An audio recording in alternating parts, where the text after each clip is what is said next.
E é que recibir unha herdanza non sempre é un proveito. Na última década as renuncias están aumentando e cada ano en España 50.000 persoas rexeitan un legado.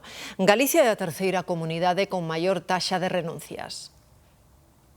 Non todas as herdanzas chegan pola porta grande. Aínda que son poucas, as renuncias levan uns anos aumentando. Son datos do Consello Xeral do Notariado. Hai dúas causas fundamentais. A primeira, non asumir as débedas do falecido. Probablemente nin 15 días, a mellor 10 días así, era unha renuncia a un ascendente, renunciaba tanto o fillo como os sustitutos do fillo, nese caso, porque había testamento e estaban nomeados quen serían os sustitutos do herdeiro, precisamente por un tema de deudas, porque as deudas eran moi importantes nesa herdanza.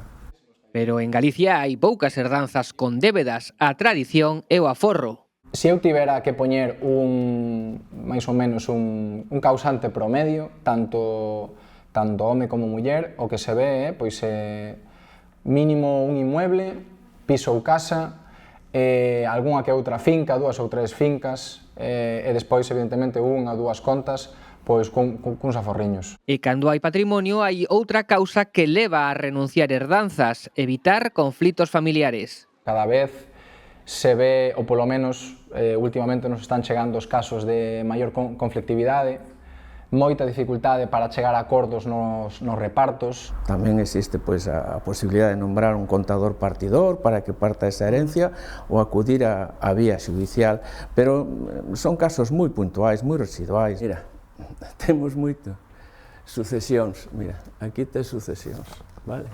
Sucesións, máis sucesións. E pasa moi pouco, pero se todos renuncian ou se non hai herdeiros, a herdanza vai para a administración. Iso sí, só se non hai débedas.